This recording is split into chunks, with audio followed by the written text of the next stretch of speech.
Kamusta na kaya sa labas?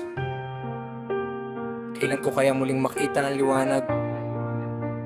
Gusto kong gawin yung mga dati kong ginagawa, pero parang hindi na, dahil malabo na akong makalaya. Namimiss ko na kayong lahat, kapatid, kaibigan, hirm at erpat. Maligo sa dagat, kumain ng pagkain, masasarap, samahan ng tropa.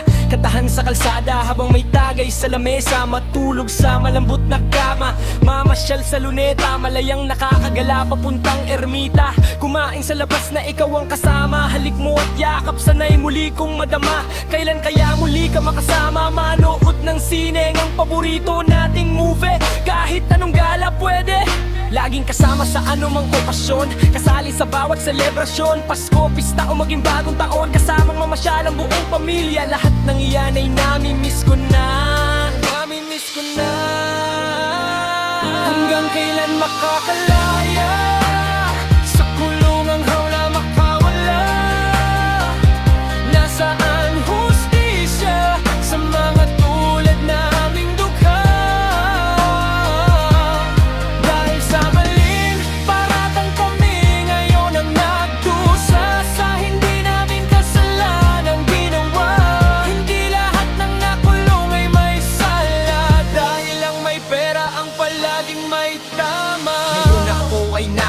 Sa kulungan dahil ako ang ginipit, kasalanan sa akin itinuro, sa kunwaring tistig kong tumayo. Sa akin ipinahid ang kasalanang di ko ginawa, damit minansahan ng dugo. Gamit ang kasinungalingan, gusto akong paaminin na ako ang may kasalanan. Dahil sa mayaman na kalaban, ganun ba kadaling hugasan? Gamit ang pera para punasan, gawing kabaliktaran ng katotohanan sa kasinungalingan, para maa-absuelto sa kasong buhay ang inutang. Kinakayon ako magbabayad sa hindi ko kasalanan. Nasaan ang hustisya sa tulad namin? Pinapahirapan, gigipitin, sasaktan, para aamin lang kahit isigaw ang katarungan. Tila bulag ang batas na tatakpan, pera lakatumbas, madaling bayaran. Laging tanong sa isipan, para saan ba ang batas? Sa mahirap ba o mayaman?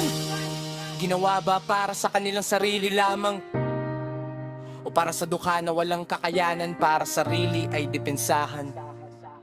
Sa akin sarili ay depensa. Hanggang kailan makakalaya sa kulungang hawla makawala?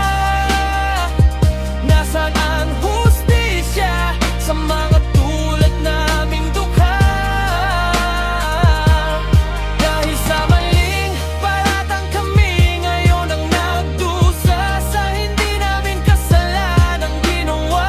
Hindi lahat ng nakulong ay may sala, dahil lang may pera ang palaging may tama.